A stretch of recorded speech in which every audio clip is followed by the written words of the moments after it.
이사야서 53장의 배경은 이 나라가 불안과 두려움에 쌓여 있었던 시대였습니다. 북이스라엘은 이미 아수르라는 나라에 의해 멸망당했고 남유다 역시 강대국의 위협 앞에 흔들리고 있었습니다. 히스기야 시대의 예루살렘에 포위되었던 사건은 아직도 백성들의 기억에서 생생하게 났습니다.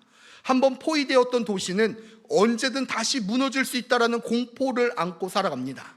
정치적으로도 희망이 보이지 않았고 군사적으로도 대항할 힘이 충분하지 않았습니다. 현실을 냉정하게 살펴본다면 유다는 강대국의 속에서 언제나 역사가 뒤집어질 수 있다는 아주 두려움 속에서 살아갈 수밖에 없는 작은 나라에 불과했습니다. 이러한 시대 속에서 백성들의 마음을 지배했던 것은 승리에 대한 기대감이 아니라 패배감뿐이었습니다. 두려움이 이 이스라엘 공동체를 잠식하고 있었던 것입니다. 우리는 어떻게 될 것인가? 하나님은 정말 우리와 함께 하시는가? 하나님의 언약은 여전히 유효한가? 이러한 질문이 백성들의 가슴 속에서 맴돌고 있었던 것입니다. 그때 하나님께서 이사야를 통하여 말씀하십니다. 51장과 52장에서 하나님은 아브라함과 사라를 언급하시면서 그들에게 하신 약속을 기억하게 하십니다. 하나님은 약속을 잊지 아니하시는 분이며 언약을 파기하지 않는 분이십니다. 한 사람 아브라함을 통해서 민족을 이루셨다는 하나님이라면 지금 이 위기 속에서도 일하실 수 있는 분이다 라고 이야기합니다. 그러므로 사람의 비방을 두려워하지 말고 강대국을 무서워하지 말라라고 이사야는 선포하지요. 눈에 보이는 현실보다 눈에 보이지 않는 하나님의 언약을 붙들라라고 외칩니다. 그러자 자연스럽게 이스라엘 백성들 사이에 한 가지 질문이 생기는데, 하나님은 어떻게 우리를 구원하실까라는 질문이었습니다. 이스라엘은 구원을 경험했던 민족이었지요. 출애굽 사건은 단순히 과거의 이야기가 아니라 그들의 정체성을 형성했던 사건이었습니다. 400년 동안 이집트에서 종살이 하던 그들은 하나님이 선택하신 종 모세를 통하여 그들이 이집트에서 가나안으로 이끌어내셨습니다. 10가지 재앙이 이집트에 덮었고 홍해를 갈랐으며 바로의 군대는 물에 잠기게 되었습니다. 그들은 젖과 꿀이 흐르는 땅 가나안으로 인도되었습니다. 그들의 기억 속의 구원은 언제나 기적이 넘쳐났습니다. 눈에 보이는 능력, 원수를 무너뜨리는 장면이 그들 기억 속에 언제나 있었습니다. 또한 그들은 다윗의 시대를 기억하고 있었습니다. 나라가 강성해지고 전쟁에서 언제나 승리하며 주변 민족들이 자신들을 두려워하던 시절이었지요. 다윗은 블레셋을 이겼고 골리앗을 쓰러뜨렸으며 통일 왕국을 이뤄냈습니다. 그래서 이스라엘이 기대했던 메시아의 모습은 분명했습니다. 강하고 원수를 무너뜨리며 전쟁에서 승리해야 했습니다. 정치적으로 군사적으로 해방을 갖고 오는 자들이었지요. 구원자라면 모세와 같아야 했고 다윗과 같아야 했습니다. 이것이 그들의 구원관이었지요. 하지만 이사야가 말하고 있는 구원받는 자, 구원자는 고난받는 종이었습니다. 심지어 다른 고난받는 종의 모습을 처음 본다면 남들보다 더 안 되어 보였고 그 모습이 세상의 다른 어떤 사람들보다도 상해서 그를 보는 자마다 놀랄 정도였습니다. 이사야서 52장 14절은 우리에게 이렇게 이야기하고 있습니다. 우리 함께 읽어볼까요? 전에는 그의 모양이 타인보다 상하였고 그의 모습이 사람들보다 상하였으므로 많은 사람이 그에 대하여 놀랐거니와. 아멘. 쉽게 말하면 볼품이 없는 모습이었지요. 이사야가 말하고 있는 구원자의 모습은 모세와 같이 10가지의 재앙을 일으키며 모든 사람이 하나님께 영광을 돌릴 만큼의 능력이 없어 보였습니다. 다윗과 같이 위대한 지도자로서 모든 전쟁에서 승리할 수 있는 능력도 없어 보였습니다. 처음 모습 그 어디에서도 잘난 것이 하나도 없는 모습이었지요. 사람들이 흠모할 만한 구석이 없었습니다. 고난받는 종의 모습은 처음 본 사람들은 구원에 대한 기대를 포기할 수밖에 없었습니다. 자신이 생각하는 메시아가 아니니까요. 이스라엘 사람들이 생각했던 구원자, 메시아의 모습은 아수르를 물리치는 다윗과 같은, 모세와 같은 모습이었기 때문입니다. 이는 이스라엘 사람들이 예수님의 시대 때에도 마찬가지였습니다. 그들이 생각하는 구원자는 바로 로마와 싸워 무찌를 수 있는 구원자였습니다. 아마 우리에게도 마찬가지일 것입니다. 우리가 생각하는 구원자는 우리의 모든 문제와 소원을 이루어 주시는 램프의 요정 같은 분이실 수도 있습니다. 하지만 그 모습을 원하는, 그 기적을 원하는 자들에게 이사야는 고난받는 종을 이야기하고 있습니다. 예수님께서는 그런 것을 소망하는 자들에게 요나의 표적밖에 보일 것이 없다라고 말씀하십니다. 교회에서는 그들에게 십자가밖에 없다라고 선포하지요. 당장 아수르를 없애야 하는, 이 구원받는데 로마와 싸워야 이겨야 되는데, 당장 눈앞에 있는 적을 무찔러야 하는데, 내 문제가 해결되고 소원이 성취되어야 하는데, 이사야는 고난받는 종에 대한 이야기만 하고 있는 것입니다. 예수님은 고래 뱃속에 들어가 죽는다는 소리만 하십니다. 교회는 십자가만 이야기하니 사람들은 하나님이 약속하신 메시아에 대한 기대를 접어버리게 됩니다.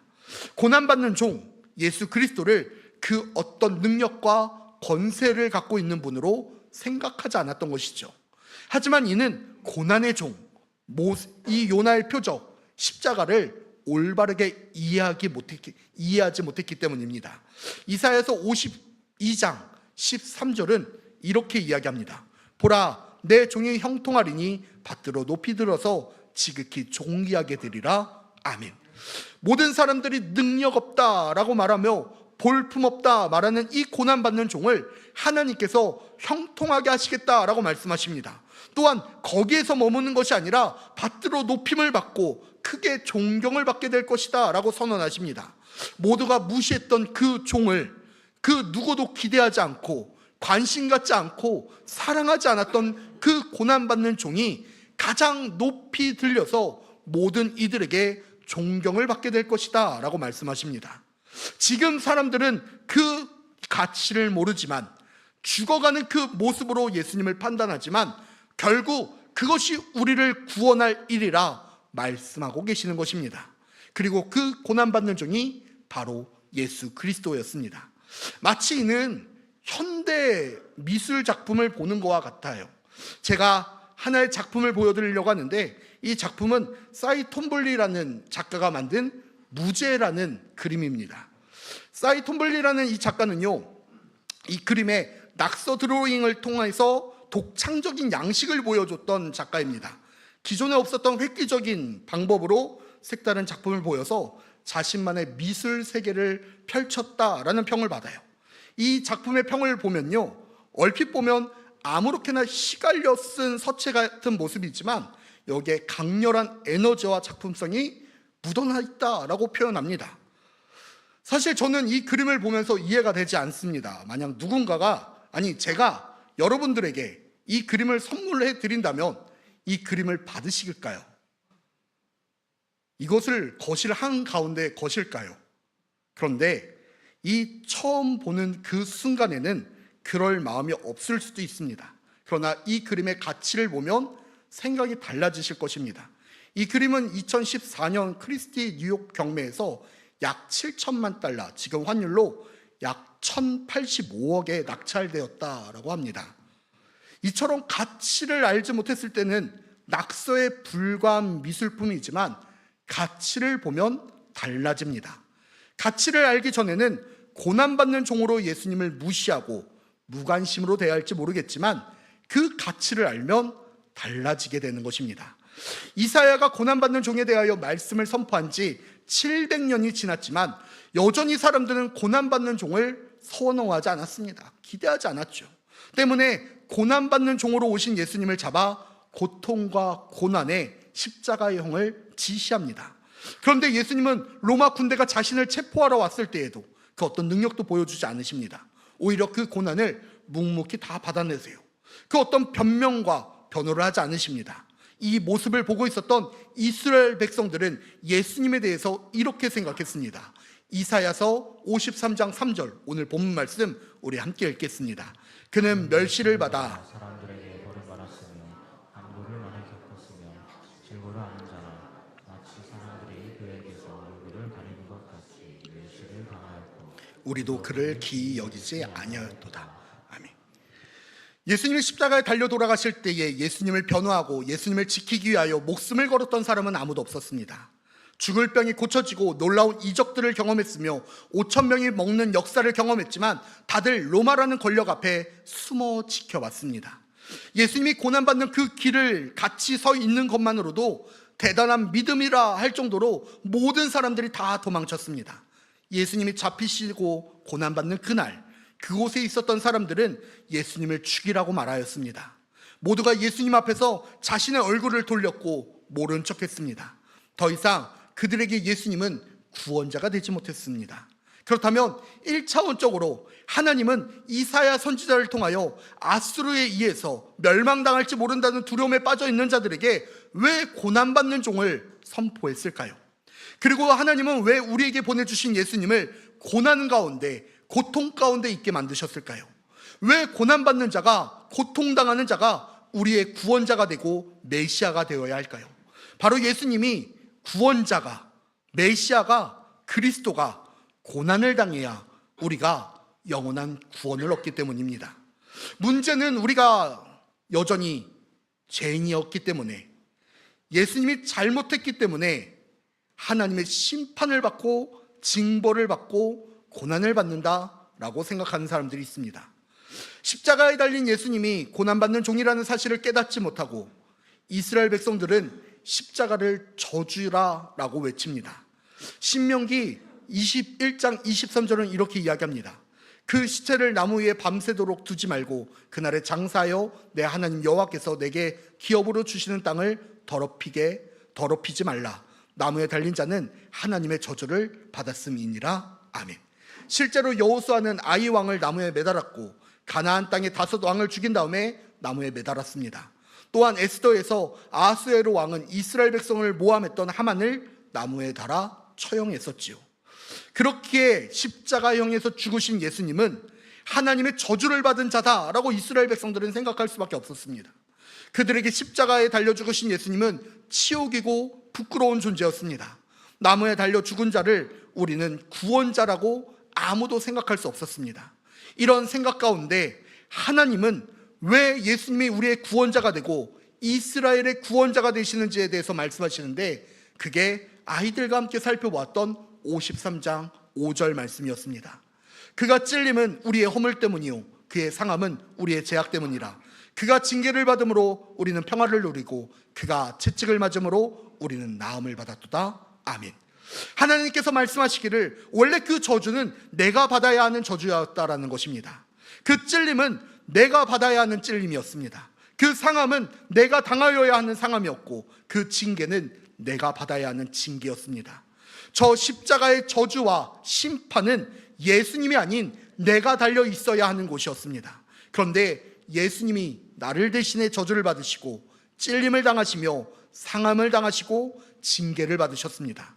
그로 인하여 우리는 허물이 벗겨지게 되었고 우리의 악함이 용서받게 되었으며 우리가 하나님과 평화를 누리고 우리의 병이 낫게 되었습니다. 우리를 구원할 자가 왜 고난의 종으로 이 땅에 왔는가? 하나님은 우리를 사랑하시기에 그 모든 징계와 저주를 우리에게 부으실 수 없었습니다. 우리를 심판의 자리에 서게 하실 수 없었던 것입니다. 우리의 모습 그대로라면 우리는 길을 잃고 각기 제 길로 흩어져 결국 심판 앞에 설 수밖에 없는 존재였기 때문입니다. 그렇게 하나님은 우리를 살리시기 위하여 우리에게 영원한 생명을 주시기 위하여 결국 하나님의 독생자 아들 예수 그리스도에게 그 죄를 지우게 하시고 예수 그리스도를 저주의 틀에 찔림과 상함이 있는 곳에 고난과 고통이 있는 곳에 보내셨던 것입니다. 나를 사랑하시기에 예수님이 고난의 종으로 오셨습니다. 그러나 여전히 세상은 고난의 종을 인정하지 않습니다. 조롱하고 무시하며 예수님을 구원자로 믿지 아니하지요. 아무도 자신의 죄 때문에 허물 때문에 예수님이 십자가에서 죽으신 것을 인정하지 않습니다. 그럼에도 불구하고 우리가 기억해야 할 것은, 믿는 우리가 기억하며 살아가야 될 것은 고난받는 종은 이 땅에 오셨고 우리가 믿든 인정하든 인정하지 않든 믿지 않든 예수님은 우리의 구원자가 되신다는 겁니다. 또한 예수 그리스도의 십자가의 사건을 통하여 생명이 생명을 낳는 역사가 시작되었습니다. 53장 10절을 메시지 성경으로 읽어보면 이렇게 이야기하고 있습니다. 그러나 그를 그렇게 고통으로 짓누르는 것은 하나님께서 뜻하신 바였다. 그로 하여금 자신을 속죄 제물로 내어주어 거기서 나오는 생명, 그 끝없는 생명을 누리게 하시려고 하는 계획이었다. 하나님의 계획은 그를 통하여 온전하게 이루어지리라. 아멘. 사랑하는 우리 불꽃교회 성도 여러분, 왜 우리는 구원자로, 우리의 구원자는 왜 고난받는 종이 되어야 했습니까? 우리를 살리시기 위함이었습니다. 우리가 받아야 할 심판을 대신 지셨기 때문입니다. 우리가 하나님과 화목하기 위하여 그는 고난의 종으로 왔습니다.